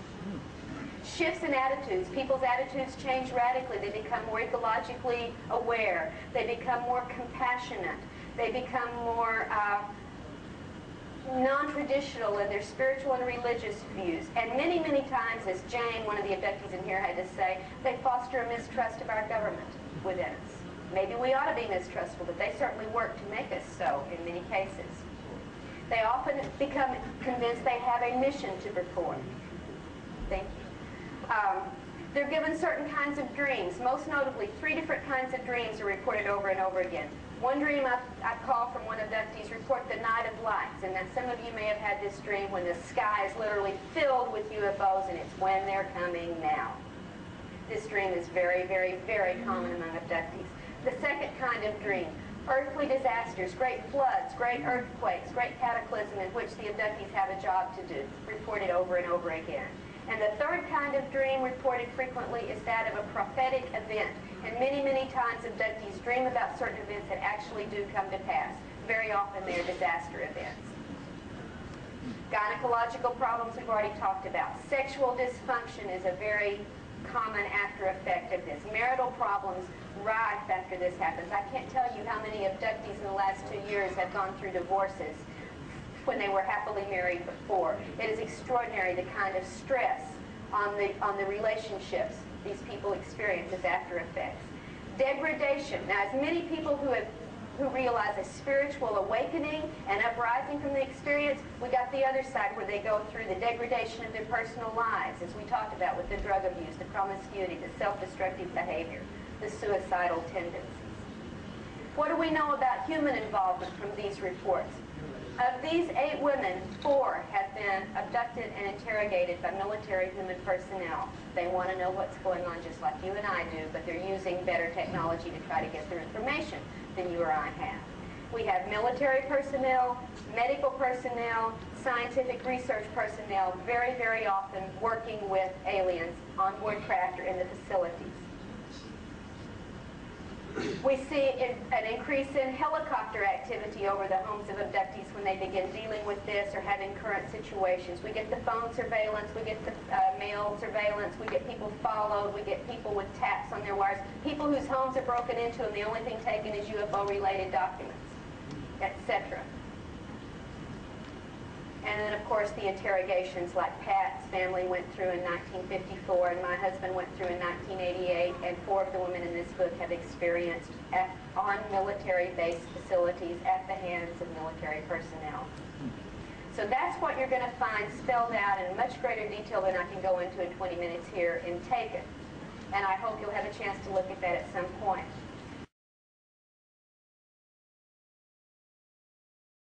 The book that will be out next month is called Masquerade of Angels. Barbara and I have been working on this for a couple of years now, and it's an ongoing research project.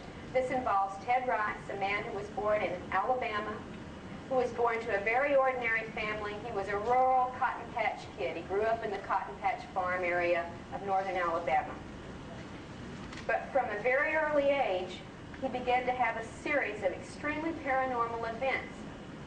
Before he was even in school, these go back, and we go through, in Masquerade of Angels, we go through very thoroughly documented instances of paranormal events in his life. And these things led him, molded the journey he went on in his life, and brought him to where he was a psychic worker, a light worker, if you will, trying through his psychic talents to lead people to understand there's more to this world than we think, that when you die, it's not the end, that we get communications from the dead who've gone on to the other side, and here's proof. I can give you proof through my psychic readings, and Ted did this for 20 years, very happily, very successfully, and believing that he was being guided by spirits, with God's blessing, to do this work. Now, in 1989, something happened. Ted was in Shreveport, Louisiana at this time, and suddenly he started having experiences that weren't like the old spirit guide contacts he'd been having all these years. In fact, instead of getting communications when he was in a awake state with a transmission for you or whoever he was doing a reading for, Ted began to have things coming into the house at night, touching his body, making him very nervous and upset and fearful. Little lights of balls of light coming in and floating through the house like probes. Then he began to have communications that he couldn't remember when he would wake up. And the spirits had never worked like this with Ted. When they had a message, they made it clear and he delivered it. All of a sudden, he's getting information put into his brain, and when he wakes up, he can't retrieve it. And this is wrecking the poor man's health. If night after night you were being awakened, being touched, being probed, being prodded, being talked to, and then had to get up at 7:30 and go to work, you begin to go downhill. Your health declines, your mental acuity declines, your ability to work declines, and he was finding himself on the edge of a nervous breakdown from this repeated nightly intrusion activity, unlike anything the spirit guides had ever done to this man before. And he finally reached a point of exploding. I mean, he couldn't take this anymore. He even moved. He was in a trailer at the time, in a very nice trailer park in Shreveport. And he thought, well, maybe if he moved to a different spot, this would leave him alone. So he moved his trailer. And he set up his trailer, but he was still afraid to stay alone because of all this activity that had been going on and how freaked out he was by it. And he asked a friend to stay with him for a few days after they moved in. This was 4 nights to make this move and set up everything. And after they finally got it settled, they were just about to relax and sit down, watch a little TV, and get ready for going to bed that night, when all of a sudden here comes the little blue probe light again. And this time, after he's gone to all the trouble to move and get away from it, Ted lost his temper. He was tired, he was on the edge of breaking up, and here comes this thing again, and he finally screams out, "I've had enough. You've got to leave me alone. How do you expect me to do my spiritual work when you won't let me get my rest? You keep me up night after night. I'm drained. How can I concentrate? How can I do psychic readings? If you guys don't leave me alone, I'm going to quit doing this work." He said, "Give me a break. For God's sake, go pick on the neighbors for a change and leave me alone." And lo and behold, in the middle of the night, Ted was waken up, abducted out of the house by entities that he had never seen before, taken to a field near the trailer park where he sees other little alien creatures bringing his neighbors. And they gather the neighbors on board the craft and say, "Is this satisfactory?" At that point, Ted blacks out. When he comes to, he's being delivered via the craft back to the neighborhood, and they're dropping off all the neighbors one by one at their house, and Ted is the last one. And he gets up the next day and says to his friend who's had staying with him because he's been too nervous to stay alone, "You won't believe what happened to me last night." Now, of course, the man didn't believe him. Now, they had just moved into this area. He had not met any of the neighbors. He said, "I would think, you know, these beings came in and took me to a spaceship." He said, "I think over there past those woods is where they took me to." And the guy said, "Nah, there's nothing but woods over there. There's nowhere for a UFO to land." And Ted said, "Yes, there is. I've been there last night. Let's go look." And his friend agrees to go with him, but there comes a sudden downpour. I mean, a downpour. If you've ever been in Louisiana, that's where it knows how to rain. And it was several days before it was dry enough for Ted and his friend to go through the woods and see if there was this place that Ted remembered from his event. And sure enough, there it was, a large field. Now, they didn't see any UFO traces, so they said, maybe it was just a dream.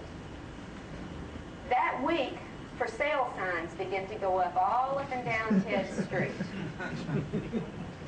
And within a matter of a very short time, all but 2 of the original neighbors were gone. Now, he had assumed this was only a dream, so he didn't pursue it. Several months later, he gets to know some of the neighbors by then, and he's chatting with some, and there's a couple who are still part of the original, the only 2 others who were left from the original night, and they're chatting, and one of his friends says, "Hey, Unsolved Mysteries is coming on. They're going to talk about UFOs. Remember that dream you had? You want to come hear this?" Ted says, "Yeah." And he invites the neighbors who have 2 little young children in to watch it with him. They watch it. The neighbors get up to leave, and as they're leaving, the woman says, "You know, that reminds me. Several months ago, my little daughter told me about the night the spacemen came and took her and everybody in the neighborhood for a ride." And Ted said, "Can I talk to the little girl? Can I hear from her?" And they brought the little girl in, and she recounted the story. And then they remembered that a relative had been visiting that weekend, a teenager sleeping on the couch in the living room. And she said, "Yeah, and that was the same weekend my cousin said, what were all those little kids doing in the house last night, and where'd that blue light come from?" So began the investigation into Ted's non-spiritual, non-spirit guide abduction events. And what came out of this investigation that has gone on now for over 2 years will literally blow the top off of the metaphysical view of the alien agenda. And I exhort you to read it. If somebody will give me a grant, I'll give you the books for free. I think it's that important that you read what we have discovered about what goes on with this agenda, what they're doing with the black box, what they're doing with the cloning, and what they're doing with our souls. And I mean our souls. And I think we're going to find out that we have never yet fully understood what this soul energy is all about. And we're in for a surprise when we find out what can be done with the manipulation of our soul energy by these beings and why they may be doing it. And of course, since I do hope you'll look at the book, and I only have 2 minutes left before we go to question and answer, I cannot go into all of the details. I don't mean to be a tease, but this is a story that would take a week to tell you. But I'll tell you, it starts with one of the New Age prime stars and takes you on a journey that's going to turn you 180 degrees around on what you think is going on with these spirits, these aliens, and this masquerade of angels that so many of us, with our good hearts and our good love, have accepted at face value. And my message to you is nothing at face value. They can deceive, they can use illusion, they can control how you respond, what you see, what you feel, and what you remember. And if you're going to take any of it at face value, I got a bridge I want to sell you. And I thank you, and I'll be happy to take questions and answers at this point.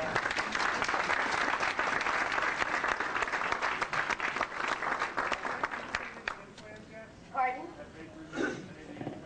Yes, several implants have been removed from various people. I know one person's was tested and found to be an unusual mix of a silicon substance, unidentified. Daryl Sims down in Houston with the Houston UFO Network has collected several implants that are being tested. So far, none of them have been positively identified.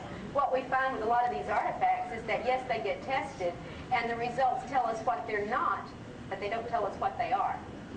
And very often it's made out of very mundane material. But if you're working with terrestrial creatures, you pretty much probably want to use terrestrial materials for dealing with them. That seems to make some sense to me. Sometimes these little, like Barbara showed you, did you show the little hip implant, little bead type thing with the wires? Very often they look like that, a small cylinder with little wires coming out. Some of the ones into the ear, like Amy in here, had 2 implants removed, one out of the neck and one out of the ear. The ear implant looks like a plastic, pliable material, and you can see through it, sort of pinkish orange colored, and there were little type of wire devices or lines within it, but when it was removed and exposed to air, it disintegrated. And this has happened in another case, identical. So we don't get a whole lot of analysis from these artifacts.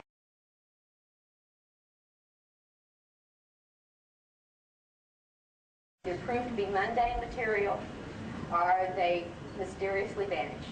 The slag, for instance, that's left often after a UFO landing, there will be metallic slags left. We've done some testing, and other people have done testing on those. They always prove to be very mundane material. In one case, I tested with Angie, who has had cattle mutilations and landing trace burns that where things wouldn't grow for a couple of years on the ground among her abduction experiences. The bubbly slag stuff proved to be industrial grade aluminum, just like you'd find if you melted a tin can. So we don't learn a lot from the artifacts. Any other questions? Yes, sir? I'm just curious, can aliens reverse death? Reverse death? I mean, we've heard about their healing powers. Can they bring back people from the dead? Yeah, it's exactly the cases. Not that I'm aware of, no. They can reproduce the body through cloning, however. And then it looks like the person's back from the dead. Now, whether there's a soul in there or not, something we might want to talk about. Yes, sir? I would like to insert something here. Well, I'm supposed to... The implants. Yes, sir.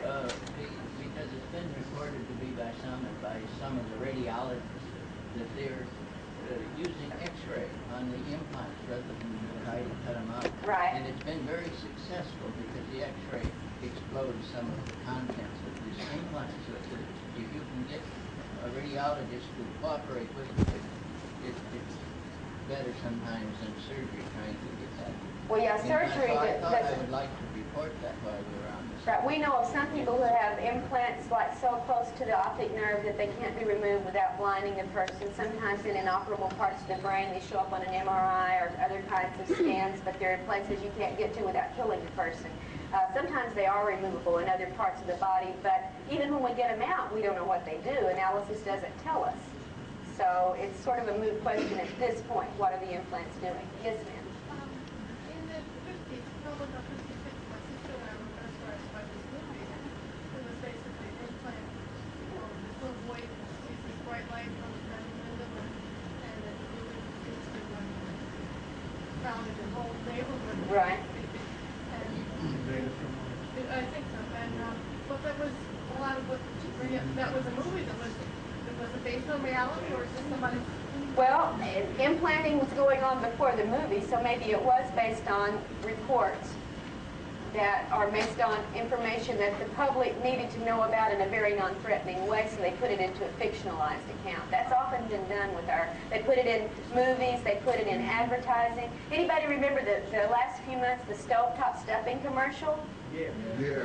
Two little boys are sitting out on the steps, and one of them says, "I wonder why moms quit making stovetop stuffing for dinner anymore." And the other kid says, "Maybe she was abducted by aliens and replaced with a mom look-alike." And then they go into dinner, and mother says, "We've got stovetop stuffing for dinner," and the little boy says, "Mom, you're back." She smiles evilly and says, "What did you expect, an alien?" Yeah, we get the information out in a number of non-threatening ways. Yes, sir. Dr. Turner, do you think that if the government, because of their involvement with UFOs, maybe if they had let the general public know as early as 1947 after the Roswell crash, that maybe the public that might be more prepared or, prone to believing? Certainly that seems logical to me, to prepare people early for something that important, but the government's never been logical in its life. Right. Their idea is you keep a lid on it till you have control of it, and unfortunately they couldn't get control on it. So we're left with the lid, and the lid is a whole lot looser and a whole lot heavier now than it used to be. I think one of the things we have to really work on, since they're not going to do it directly, is us educating each other. What can people do about this phenomenon? The first thing they can do is wake up and do their homework. Read the material that's out there. Connect with the people who are doing the research and having the experiences. Educate yourself first. Educate your family second, and then take it to the streets and educate your community, because you cannot go and demand official recognition or response or action until there is an outcry at a strong enough level that these people are scared enough for their jobs that they're going to respond to you. Just like in any other political situation, if you want action, you've got to bring pressure, and you can't bring pressure till you've got information. Yes, sir. Is that going to make a difference, though? Is that going to stop anything, make any changes? We don't know. We don't know, but by golly, we got to try everything we can. And I think one of the things we could try on the individual level is to raise our awareness through education to a point where we internalize a strong and constant and steady resistance to all things negative. And you got to recognize something's negative before you get that resistance. All right? So that's where you start. You educate yourself to the facts, and then you decide which ones you want to support and which ones you want to resist, and you make that internal. And you say, "But I can't resist. They paralyze me when they come in and take me."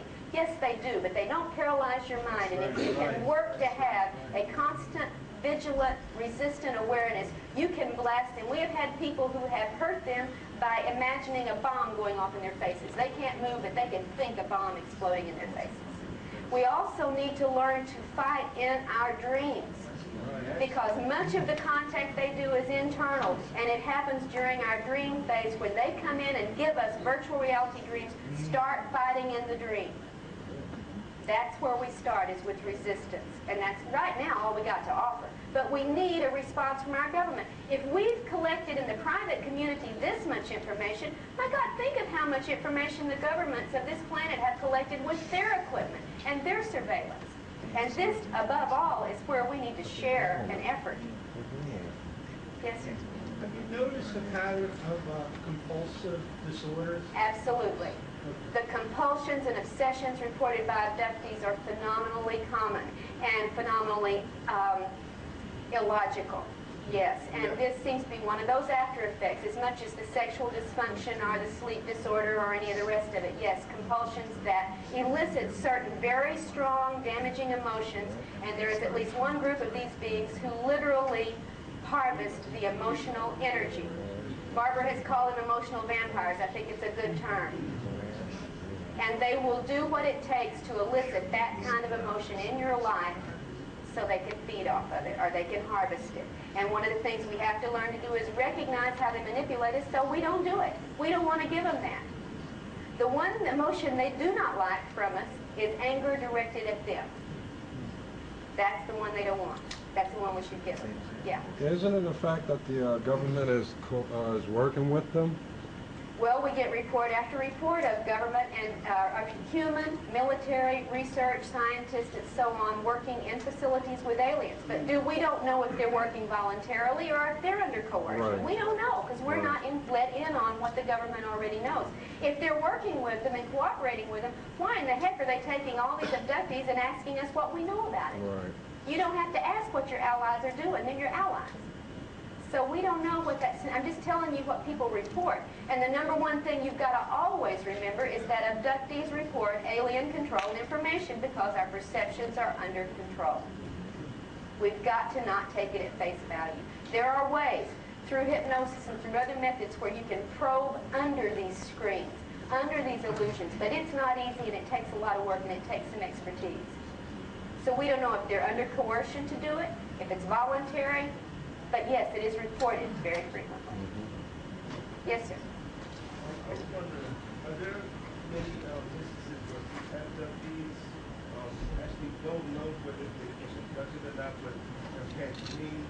Yes, where there they are. They feel that something strange is happening. Yes. They don't quite know what it is, don't know how to explain it. Absolutely. In fact, most abductees have had it since childhood. Sometimes it only starts to surface through dreams. It stays suppressed until it's triggered. But when it starts to much more information normally follows that, and often it will start in the dream state because that's where our subconscious is trying its best to talk to us. Yeah. Yes, sir. Yeah, you mentioned something about the black helicopters, black unmarked helicopters. Right. I had read that as early as '84 about the black helicopters that seem to be tailing UFO abductees and UFO researchers that had gotten too close to the truth. And I remember seeing something on hard copy. They were talking about the Escamilla family in Roswell. It's a hotbed of UFO activity. You can go on and see UFOs every day there. Basically, they're capturing on videotape. At one point, you see a black helicopter, and it instantly transmutes into a silver disc. Oh yeah, we don't know if these. Some of these we do know are military. In fact, we have video of them at bases on the ground. Some of them are, but others can be, for all we know, other kinds. Like I said, illusions, screens, deceptions. We've seen them be regular planes, helicopters, haystacks, buildings, vans, pickups, and then they transform. Right. So you can't take it face value. This is the lesson. We ought to have learned it a long time ago. We're just sort of thick sometimes. Also, just a comment. This is a little booklet that comes with the new model that the Tester Corporation. And they've been 100% right on things that the government was about to reveal to the public. Yeah, the sport model, right? The sport models are.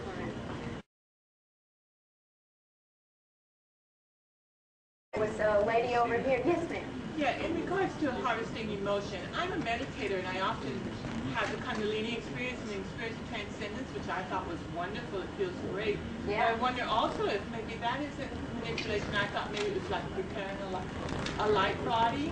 And also, I'd like you to comment on that, and also the theory that we're going from a 2-strand DNA to a 12-strand DNA. Well, I am not equipped to comment on the DNA. I'm not into that end of the research, nor do I have the expertise to study it if I wanted to. I pretty much, got my skills, and then I don't have certain others. But as far as the Kundalini experience, we do know that sexual energy is very, very often one of the things that they take, and there is a relationship because of the chakra from which the Kundalini is released. It may be one of the reasons some of the sexual activities are perpetrated during encounters, because not only do you get the sexual energy, you also get the fear energy that goes along with it when it's a rape-forced scenario. And it may well be they do feed off of this. We know they feed off of fear emotion, so the first thing to do is get over fear. Fear destabilizes you. Fear paralyzes you. Fear is not a helpful emotion. You may be afraid, but you need to turn it into a more productive emotion. And we try to work on turning it around. The one thing they don't like is anger. Take that fear that's hurting you, turn it around and aim it at them, and you may have a little bit more chance of having that resistance that we're looking for. Yes, ma'am. I just want to comment on what you said about fighting back. I'm reading the book Abductions, and there was a story about a woman who was being taken by being abducted, and she was very angry, and she was fighting back. She was yelling at them about God, and her priest was going to deal with them, and they didn't know how to handle that. Well, that may be what she consciously remembers. That may not be what really happened. All right? That's just what I wanted to always caution you. We report alien controlled information. They let us think a lot of nice things. They let us think certain things work. But I have other cases where people have prayed to Jesus and called on Jesus while this was going on, and the aliens have laughed at them. We had a man, well, Ted Rice in Masquerade of Angels was to the point where he was devoutly praying. Most of the time he was awake and not at work. He would go to bed with 11 Bibles on his bed, holding a cross, a 2-foot-long wooden cross, and it didn't stop a darn thing. And these are people with real faith, not people who are faking it. I'm trying to get everybody a chance. Yes, sir? Yeah, I want to not discredit, because I enjoyed listening to both you and Barbara. And, thank you for coming, and I believe everything that you have to say. Well, I'm not asking you to believe it, I just right, glad you listen. It's a personal thing or whatever, but I'm hoping tomorrow or somewhere along the lines, because the only abductees I've ever met have been real positive experiences. I'm living with one of them. Right. And I believe, as well as in the United States, I could walk out and somebody will stab me in the back, as well as somebody will come up and give me a hug. Where there are extraterrestrials that will come down and give me a hug, and there will be other ones that will come down. Okay, I would like to, I think that's an excellent comment, and I'd like to respond to it. First off, we don't know that they're extraterrestrials. Let's be clear on that. We don't know where they come from. They could be Earth creatures. We don't know. There could be parallel dimensional creatures. We're assuming extraterrestrial, but we don't know it. There's no way to test it. Secondly, most abductees have both positive and negative feeling experiences. Thirdly, most abductees only remember part of what happens to them and sometimes have no memory at all of events, so that they may only be allowed to remember the things that will give good PR for their particular group. Fourth, there really are good forces at work in this universe. Many of us had experiences that prove there is a positive force trying to help us. But the rule of thumb I think we can use until we have proof otherwise is that yes, good forces may intervene, yes, good forces may prod us in the right direction and give us information, but good forces do not abduct. That is a contradiction in terms. All right? So we are I just wanted to, yes, I've had positive experiences just too. one other comment that popped in my head, and the whole time really that Barbara was talking and that you are. I haven't heard anything that either of you have said that isn't what we are doing, either to ourselves or to animals or anything, it seems weird, or a hypocrisy, not saying that you or I or whatever. Right, you mean the human race. Yeah, the human race as a whole. I mean, we're giving a pretty good, clear picture to somebody looking at it. Oh, these guys must like cutting each other up, and let's we go also down and have a pull great an arm deal of off and see what happens. hypocrisy on the part of the aliens, too, by the way. Let's not forget that. So maybe that we are kin more than we think. On the one hand, they accuse us of destroying our planet, and they're going to have to do something to change it. On the other hand, they turn around and say, you are our creation, we made you what you are, you belong to us. Well, they made us what we are, and they made us destroy our planet? Yeah.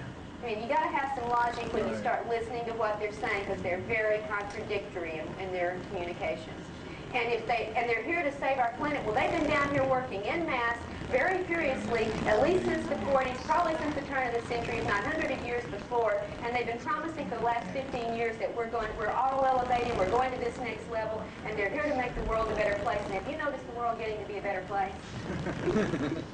They're very inept if that is their job.